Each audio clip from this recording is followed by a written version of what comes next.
जिसमें हम पढ़ेंगे कि फायर होती क्या है, फायर कैसे जनरेट होती है और उसको हम एक्सटिंग्विश कैसे करना है। ये 3 बेसिक एस्पेक्ट्स हैं। यही चीजें आपको ध्यान रखनी क्योंकि आप सेफ्टी डिपार्टमेंट से बिलोंग करते हैं। मैंने उस हिसाब से आपको चीजें बतानी है।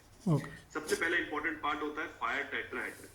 ये 3 तरीके से फायर बनती है और 3 में से कोई एक भी चीज अगर आप हटा दोगे तो आग बुझ जाएगी। Like remove 1 or more of the 3 elements to extinguish a fire.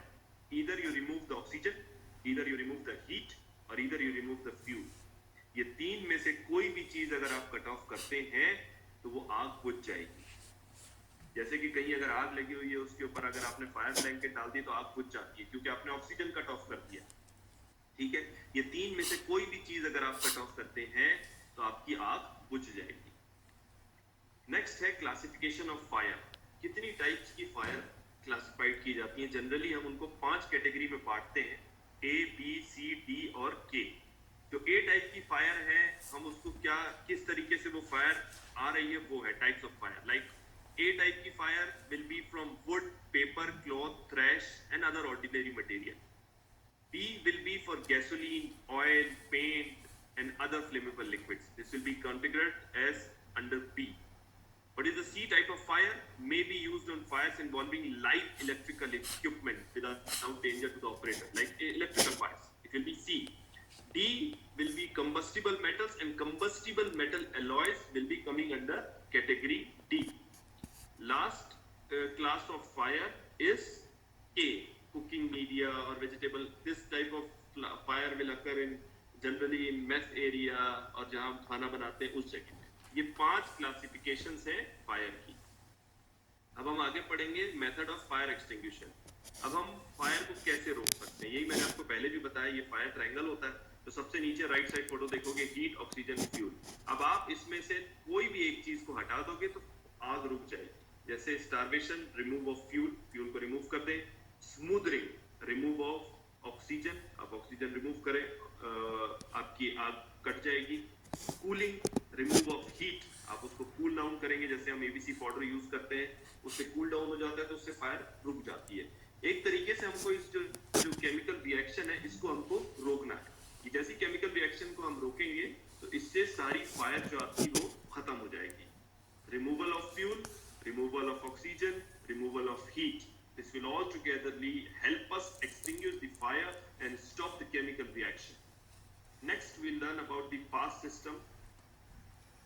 This is very important, like how to use a fire extinguisher. ये बहुत important aspect है। इसको हम pass की तरह बोला जाता है, PASS, pull, aim, squeeze, sweep।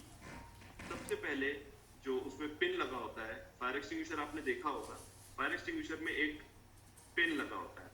सबसे पहले एस्पेक्ट आपको वो पिन बाहर निकालना। जैसे ही आपने पिन निकाल लिया है, दूसरा आपने उसका नोजल लेके एम करना है बॉटम ऑफ द फायर पे, ऊपर पे नहीं। जहां आग जिस जगह से भड़क रही है उसके बॉटम पे आपको उसको रखना है और हमेशा कोशिश करिएगा कम से कम अपने आप को सेफ रखें। इतना ज्यादा आग में आगे ना चला जाए कि आपको भी डेंजर आ जाए। ठीक है, आपको पहले अपने आप को भी सेफ रखना है, उसके बाद आपको एम करना है। जब आप एम कर लोगे तो जो उसका हैंडल है उसको स्क्वीज करना है। आपने हमेशा ध्यान रखना, स्क्वीज और प्रेस में बहुत फर्क होता है। स्क्वीज का मतलब होता है कि आपने उसको प्रेस करना है 2-3 सेकंड, फिर छोड़ना है, फिर प्रेस करना है, फिर छोड़ना है, फिर प्रेस करना है, फिर छोड़ना है। इस चीज को आप ध्यान रखिएगा। और लास्ट है स्वीप करना। स्वीप का मतलब होता है कि एक जगह आपने उसको नहीं एम करना है। पहले 3 सेकंड आप करो left right left right left right, उस तरीके से आपने आग को बुझाना है। ये है तरीका फायर एक्सटिंग्विशर को यूज करने का। This is how to use a fire extinguisher with the way of pass, pull, aim, squeeze, sweep. ये चीज क्लियर हुई आपको? Okay, yes. जहां पे भी डाउट होगा आप मुझसे पूछिए। ठीक। नेक्स्ट हम आते हैं इमरजेंसी रिस्पांस। आपको किस तरीके से इमरजेंसी रिस्पांस देना है, ये हमेशा रेस के तौर पे होगा, RACE, rescue, alarm, contain the fire and extinguish. कैसे? जैसे ही आपको दिखा, जो एक फायर वार्डन है उस एरिया का, आपको दिखा कि भाई यहाँ पे फायर पड़ा है, ठीक है, अब आपने देखा कि भाई अब फायर भड़क गई है, तो आपने सबसे पहले रेस्क्यू करना है, जो भी बंदे हैं उनको वहां से उस जगह से बाहर निकालना है, पहला काम। दूसरा काम, जो आपके साइट अलार्म लगे होंगे, आपको वो अलार्म प्रेस करना है कि भाई सबको पता चल जाए, वो उस जगह से बाहर निकले। तीसरा, उसको कंटेन करने की कोशिश करना है, कोशिश ये करना है कि भाई वो आग उतनी जगह पे रहे, उससे ज्यादा आगे ना भागे। चौथा, फिर आपने उसको एक्सटिंग्विश करना स्टार्ट करना है। ठीक है, ये याद रखिएगा, रेस्क्यू, अलार्म, कंटेन, एक्सटिंग्विश। ये चीज आपको क्लियर हुई? Yes okay. अभी हम देखेंगे,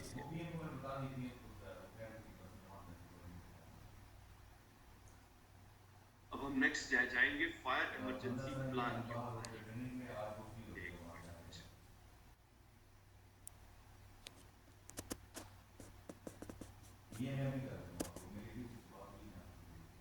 ये है आपका फायर इमरजेंसी प्लान। ये क्या होता है? Fire emergency plan is a plan that contains information on types of fire safety measures that are provided for in designated premises and includes floor layout, plans and evacuation procedure. अभी आपके हर officers के अंदर एक emergency evacuation plan लगा होगा, लगा है? Yes मुझे लगा। वही चीज को आपने सबसे हमेशा ध्यान रखना है। वो हमको बताता है कि किस जगह से अगर कभी इमरजेंसी हो जाएगी तो किस जगह से बाहर निकल के कैसे आपने पहुंचना है। ठीक है, उसके बाद जो इसमें फायर इमरजेंसी प्लान जो होता है, इसके अंदर क्या क्या कंटेंट्स होते हैं वो मैं आपको बताता हूँ।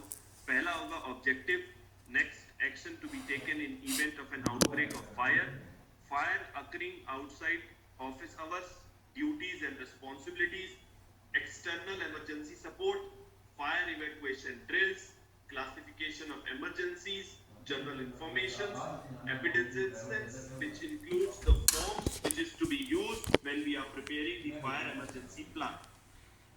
आपने आपके प्रोजेक्ट का फायर इमरजेंसी प्लान है? जी है। आपने उसको पढ़ा है एक बार? जी पढ़ते हम ही बनाते हैं उसको, प्रिपेयर करते हैं उसको। ठीक है। Now what are the requirements? अभी कोई भी हम फॉर्म बनाते हैं तो उसकी कोई रिक्वायरमेंट होती है, हम उस रिक्वायरमेंट के बेसिस पे होके उसको बनाते हैं। पहली क्या रिक्वायरमेंट है? Prepared in accordance with safety guidelines. Safety guidelines का मतलब है सेट रिक्वायरमेंट्स। आपको सेट की जो रिक्वायरमेंट्स है उनको फुलफिल करना है, पहला। दूसरा, आपने फायर सेफ्टी कमेटी बनानी है, जिसको आप प्लान करेंगे, ऑर्गेनाइज करेंगे और कंडक्ट करेंगे अपने फायर सेफ्टी प्रोग्राम। एक फायर कमेटी बनाना बहुत इंपॉर्टेंट एस्पेक्ट है। वो आपको रेगुलर ट्रेनिंग देना है अपने बंदों को, उनको बताना है कि भाई अगर इमरजेंसी में फायर हो जाती है तो हम इस तरीके से एक्ट करेंगे। थर्ड, रिव्यू एनुअली और व्हेन रिक्वायर्ड। आपने उसको रिव्यू भी करते रहना टाइम टू टाइम, क्योंकि जगह चेंज हो जाती है। कभी लेयर डाउन एरिया में कुछ ज्यादा ही बंदे काम कर रहे होते तो उस हिसाब से उसको फायर इमरजेंसी प्लान में इनकलकेट भी करना पड़ता है, तो ये आपको आना चाहिए। Fire emergency plan kept at places easily available, मतलब जो आपका इमरजेंसी प्लान है वो सबको पता होना चाहिए। आपने जब टीबीटी करना है तो आपने बताना है कि भाई आपका ये नियरेस्ट असेंबली पॉइंट इधर है, और असेंबली पॉइंट हमेशा इतने करीब होना चाहिए। जैसे ऑफिस एरिया का असेंबली पॉइंट अलग होगा, ले डाउन एरिया का अलग होगा। जब आप साइट पे काम करेंगे तो उसका एक अलग आप असेंबली पॉइंट बनाएंगे। असेंबली पॉइंट एक बहुत इंपॉर्टेंट एस्पेक्ट है इमरजेंसी प्लान के मुताबिक। अब ये जो पब्लिक बिल्डिंग, इंडस्ट्रियल बिल्डिंग, ये आपके उसमें नहीं है क्योंकि आप कोटा कैबिन्स में काम करते हैं। मैं आपको एक इमरजेंसी इवैक्यूएशन ड्रिल पे ये आता हूँ। इसका थोड़ा बता दें, बिल्डिंग का थोड़ा है बता देना, क्योंकि हमारे वर्कर की अकोमोडेशन, बिल्डिंग का थोड़ा बता दें, हमारे वर्कर्स की अकोमोडेशन है वो भी हमें देखना पड़ता है बिल्डिंग के बारे में, पब्लिक बिल्डिंग का। अच्छा, ओके, ठीक है, ठीक है, ठीक है। जो पब्लिक बिल्डिंग होती है, जो 200 लोगों से ज्यादा अगर उसमें रहते हैं लोग, ठीक। तो उसका एक फायर सर्टिफिकेट इशू होता है। Okay, public building having an occupant load of more than 200 persons in which a fire certificate is issued. Example, office building, shopping center, hotels, hospitals, place of public resort, accommodations, etc.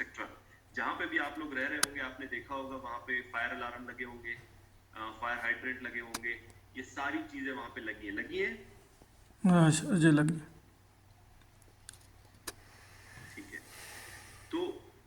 एक certificate मिलता है जो आपको public service से आपको वो दिया जाएगा, और वो सर्टिफिकेट जब तक नहीं मिलेगा तब तक जो बिल्डिंग ओनर है उस बिल्डिंग में अंदर बंदों को रखना नहीं स्टार्ट कर सकता। तो ये लीगल मैटर है, वो ऑलरेडी इन प्लेस रहता है।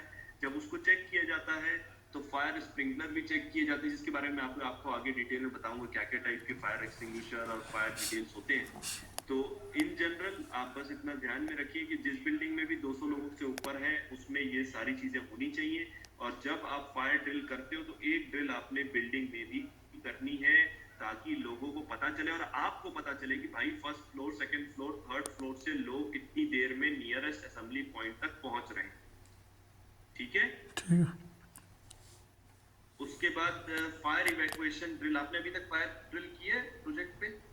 नहीं, प्रीवियस प्रोजेक्ट में किया, प्रीवियस पे पिछले पे, इधर नहीं किया था। ओके, तो एक आपने फायर ड्रिल भी करनी है। फायर ड्रिल इसलिए इंपॉर्टेंट होती है कि वो आपको बताती है कि भाई कितना टाइम लग रहा है इस पोजीशन से इस पोजीशन पहुंचने में, कितना टाइम आपको और लगेगा, और कितने टाइम में आप फायर बुझा सकते हो। लोगों को फायर एक्सटिंग्विशर यूज करना आता है नहीं आता है। कई बार ऐसा होता है किसी लोकेशन पे काम चल रहा होता है, वहां फायर वार्डन नहीं होता है, तो उनको पता होना चाहिए कि भाई फायर एक्सटिंग्विशर यूज कैसे करना है। ठीक है।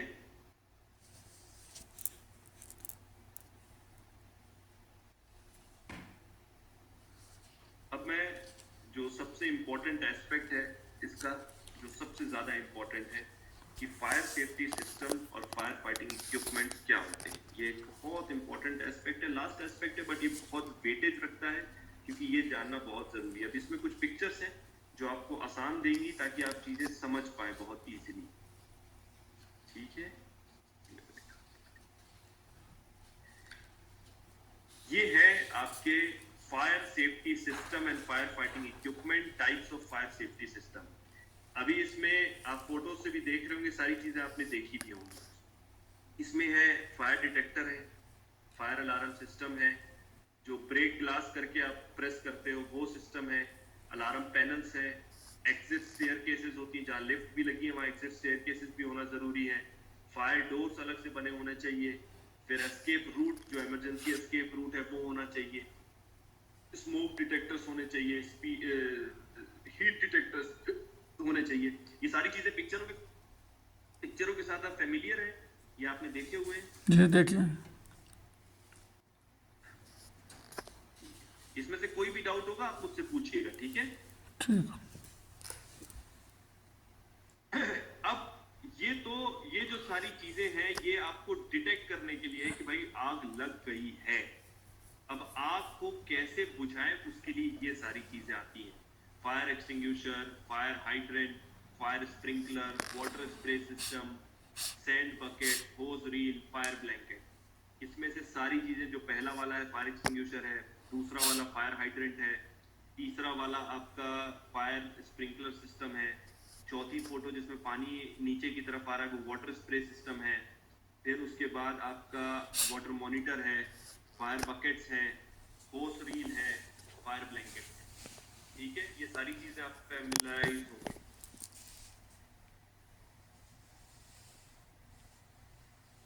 अब मैं आपको एक एक करके अलग अलग फायर में यूज करने के लिए अलग अलग फायर एक्सटिंग्विशर होते हैं, वो अब मैं आपको एक एक करके बताता हूँ। सबसे पहला आता है fire extinguisher, water type fire extinguisher. ये किस चीज के लिए यूज करते हैं हम? ये क्लास ए फायर के लिए यूज करते हैं। मैंने आपको पहले भी बताया था टोटल 5 तरीके की फायर होती है, ए, बी, सी, डी और के। 5 टाइपों के लिए अलग अलग फायर एक्सटिंग्विशर अवेलेबल है।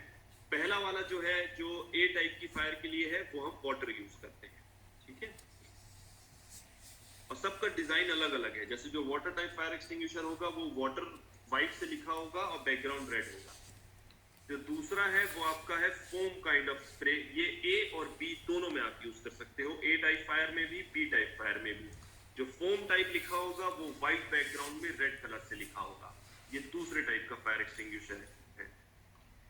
ये तीसरा फायर एक्सटिंग्विशर है कार्बन डाइऑक्साइड। ये हम सी टाइप ऑफ फायर के लिए यूज करते हैं, जिसमें हम इलेक्ट्रिकल जहां पे भी फायर लगती है उसमें हम कार्बन डाइऑक्साइड यूज करते हैं। इसकी स्पेशल चीज ये है कि जो कार्बन डाइऑक्साइड एक्सटिंग्विशर होता है ये ब्लैक लेबल पे लिखा होता है। ये आपको हर जगह दिख जाएगा, हमेशा ध्यान रखिएगा। वाटर वाला फायर एक्सटिंग्विशर जो है वो वाइट कलर से लिखा होगा। उसके बाद जो आपका दूसरा फोम आता है वो वाइट बैकग्राउंड में लिखा होगा। तीसरा जो आता है कार्बन डाइऑक्साइड जो इलेक्ट्रिकल फायर्स के लिए हम यूज करते हैं वो ब्लैक बैकग्राउंड में लिखा होगा। उसके बाद आता है पाउडर। ये हम जनरली हर जगह आजकल यूज कर रहे हैं क्योंकि ये सब में यूज कर सकते हो आप। ए बी सी डी चारों तरीके की फायर में आप इसको इस्तेमाल कर सकते हो और ये आपके ऑफिसेज में भी यही अवेलेबल होगा ब्लू कलर के बैकग्राउंड में। यही है आप लोगों के पास। हाँ जी, यही यूज़ करते हैं मोस्टली। हाँ, तो यही आप यूज करते होंगे एबीसी पाउडर 6 kg। ये जो है ये वेट केमिकल यूज होता है। ये आपका जनरली हम जहां पे आप खाना बना रहे हो कुकिंग कर रहे हो वहां पे हम इसको यूज करते हैं। और ये जो वेट केमिकल होता है ये येलो कलर के बैकग्राउंड में लिखा होता है। ठीक है। उसके बाद एक मैंने आपको बताया था the type of fire combustible metal. जो कंबस्टिबल मेटल ये generally iron plant steel plants में जहाँ पे मेटल में आग लगने के चांसेस ज्यादा होते हैं एलॉयज में ज्यादा होते हैं वहां हम इस टाइप के फायर एक्सटिंग्विशर यूज करते हैं। ये पूरा रेड नहीं होता ये पूरा येलो होता है। ठीक है। ये चीज आपको समझ में आई। ठीक ठीक। ठीक है। उसके बाद अब मैं आपको प्रैक्टिकल डिमॉन्स्ट्रेशन बताता हूँ। ये एक फायर एक्सटिंग्विशर होता है। जो सबसे ऊपर होता है वो लीवर कहलाता है। उसके बाद जो नेक्स्ट जो होता है उसमें पिन लगा होता है उसको लॉकिंग पिन बोलते हैं। तीसरा जो होता है उसका डिस्चार्ज होस होता है। फिर जो उसका सबसे बड़ा नोजल होता है वो डिस्चार्ज नोजल होता है। अब राइट साइड अगर आ जाओगे तो एक प्रेशर गेज दिया होता है उसमें रेड और ग्रीन होता है। ग्रीन का मतलब आप उसको यूज कर सकते हो। रेड अगर लेफ्ट साइड पे है तो उसका प्रेशर खत्म हो गया है। रेड अगर राइट साइड पे है तो उसका प्रेशर ज्यादा हो गया। दोनों ही तरीके में हम उसको यूज नहीं कर सकते। हमें हमेशा ग्रीन में मेंटेन करके रखना है उसको। उसके बाद डेटा प्लेट होती है जिसमें आपका टाइप ऑफ फायर एक्सटिंग्विशर हो फोम हो वाटर हो कार्बन डाइऑक्साइड हो एबीसी पाउडर हो मेटल अलॉय हो ये चीजें उसमें लिखी होती है। और जो उसकी ओवरऑल जो जनरल है वो आपकी बॉडी। अब प्रैक्टिकल डिमॉन्स्ट्रेशन जब किसी को आग लग जाए या कहीं से आपको रेस्क्यू करना है तो किस किस तरीके से अपन रेस्क्यू करते हैं वो मैं आपको दिखाता हूँ। अगर कोई बंदा लाइट वेट है या कोई बच्चा है तो उसको आप इस तरीके से गोदी में लेके आप बाहर निकल सकते हो रेस्क्यू कर सकते हो। सेकेंड अगर कोई आपको थोड़ा कॉन्शियसनेस है मतलब थोड़ा सा डिजीनेस है थोड़ा कॉन्शियस लूज कर चुका है उसको आप इस तरीके से पीठ में भी रख के बाहर लेके आ सकते हो। अगर जो कैजुअलिटी है जिसको चक्कर आ गया है या फायर में बाहर लेके आ रहे हैं वो थोड़ा हैवी है जिसको आप गोद में भी नहीं ले सकते पीठ में भी नहीं ले जा सकते उसको आप इस तरीके से आर्म से हाथ को प्रेस करते हुए आप उसको बाहर लेके आओगे। ठीक है। अगर कोई कैजुअलिटी है जो वॉक कर सकता है तो उसको आप एक हाथ कंधे में और दूसरा हाथ उसकी कमर में आप इस तरीके से रख के बाहर आ सकते हो। ये भी तरीका आप अपना सकते हो कि अगर उसको इंजरी ज्यादा है और वो कॉन्शियस है वेट भी ज्यादा है तो आप दो लोग मिलके उसको एक एक शोल्डर पे हाथ रख के एक एक कमर में हाथ रख के आप उसको बाहर लेके आ सकते हो। ठीक है। फिर ये तब आप यूज कर सकते हो जब बहुत ज्यादा हैवी हो वो बंदा दो लोगों को अपने हाथ को बाइंड करके उसको एक झूला बना के आप उसको उसमें हाथ में रख के आप उसको बाहर लेके आ सकते हो। दो लोग आप उसको पुल करके बाहर लेके आ सकते हो। ठीक है। ये आपका तरीका आता है 3 हैंड्स का। अगर ज्यादा हैवी है और आप मतलब अप्रोक्सीमेट ये तब आप यूज कर सकते हो 3 हैंड्स जब वो कम से कम 100-110 किलो के ऊपर हो तब आप उसको 3 हैंड नीचे लगा के आप उसको कैजुअलिटी को बाहर लेके आ सकते हो। और ये 4 हैंड है। 4 हैंड का मतलब होता है कि एक्सट्रीम हैवी हो मतलब 120-130 केजीज क्योंकि आप समझ नहीं सकते सिचुएशन कब कैसी हो तब आप उसको इस तरीके से बाहर लेके आ सकते हैं। ये क्लियर हुआ अभी आपको चीजें। ठीक है जी। कोई डाउट आपके। नहीं, ये कुछ जो लीगल रिक्वायरमेंट्स हैं बिल्डिंग और ऑफिसर्स के हवाले से लोकल कोई इसके रूल्स एंड रेगुलेशन सऊदी अरब के इसमें अगर कुछ मेंशन कर दें क्योंकि हमारी नई साइट है नया जहाँ अकोमोडेशन है तो उसमें फायर सेफ्टी के हवाले से क्या कुछ मेंटेन करना जी पड़ेगा ये कुछ। फायर सेफ्टी के हिसाब से जैसे अगर आप बिल्डिंग में रह रहे हैं पोर्टा कैबिन में रह रहे हैं बिल्डिंग में रह रहे हैं, अकोमोडेशन बिल्डिंग में। बिल्डिंग में रह रहे हैं तो बिल्डिंग में जो है आपको ये चेक करना है कि हर फ्लोर पे एसेसिबल फायर एक्सटिंग्विशर लगे होने चाहिए, स्मोक डिटेक्टर हर कमरे में लगे होने चाहिए, फायर स्प्रिंकलर सिस्टम होना चाहिए और फायर हाइड्रेंट होना चाहिए। ये आपने इंश्योर करना है। फायर एक्सटिंग्विशर ईच फ्लोर पे एक इनफ है या कितना होना चाहिए, किस तरह से, रूम के हिसाब से या मैन पावर के? नहीं, रूम्स के हिसाब से, रूम बंदों के हिसाब से और रूम के हिसाब से। अगर एक फ्लोर में 3 रूम है तो एटलीस्ट एक से काम हो जाएगा। अगर एक फ्लोर में 4 रूम 5 रूम है तो एटलीस्ट 2 से ज्यादा होने चाहिए आपके पास। आप 2:1 रखें, मतलब 2 कमरों के हिसाब से एक फायर एक्सटिंग्विशर। ठीक। और ये जो एलपीजी सिलेंडर्स वगैरह भी यूज़ करते हैं ना किचन में, तो चूँकि कुकिंग वगैरह करते हैं वेले के अंदर, तो इसका क्या? किचन है उतने फायर एक्सटिंग्विशर और उतने फायर ब्लैंकेट होने चाहिए। अगर 5 किचन है तो 5 फायर एक्सटिंग्विशर और 5 फायर ब्लैंकेट होने चाहिए। किचन आप सेपरेट रखें इन चीजों के रिक्वायरमेंट से, एक किचन एक फायर एक्सटिंग्विशर। और मैं ये क्वेश्चन था कि चूँकि कुकिंग उधर करते हैं तो एलपीजी सिलेंडर यूज़ किए जाते हैं यहाँ पे, और फायर लगने का उससे ख़तरा होता है, तो इसका क्या क्या रिक्वायरमेंट है, कैसे इसको मैनेज करना है, कुछ ये अगर बता सकते हैं आप? फायर जनरली बाकी कंपनीज क्या करती है ना, फायर सिलेंडर्स बाहर रखती हैं और उसको पाइप के थ्रू कनेक्शन देती हैं। ठीक। बिल्डिंग के अंदर नहीं रखते ये सिलेंडर। ठीक हो गया। और कई लोगों ने किया है, जी, कई कॉन्ट्रैक्टर्स करते हैं इस चीजों को।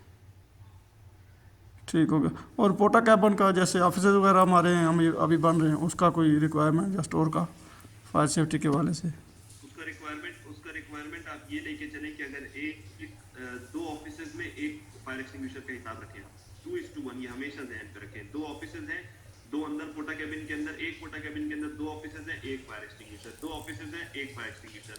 पोटा ठीक। कैबिन में 3 कमरे हैं, पूरा एक पोटा कैबिन के अंदर आप 3 कमरे निकालते हैं मेरे ख्याल से, कि एक निकालते हैं। पूरा पोटा कैबन में 2 ऑफिसेज होते हैं तकरीबन, एक एवरेज के हिसाब 2 ऑफिसेज, हाँ, 2 तो ऑफिसेज उसके साथ। उसके हिसाब से आप इन जनरल एक एंट्री में रखने, एक एग्जिट पे लगते हैं, क्योंकि हर पोटा कैबिन में 2 एग्जिट्स होते हैं, एक एंट्री होगी एक अलग एग्जिट होगी इमरजेंसी। तो 2 फायर एक्सटिंग्विशर, एक एंट्री पे एक एग्जिट पे। ठीक होता है। स्टोर वगैरह का, केमिकल स्टोरेज का कुछ?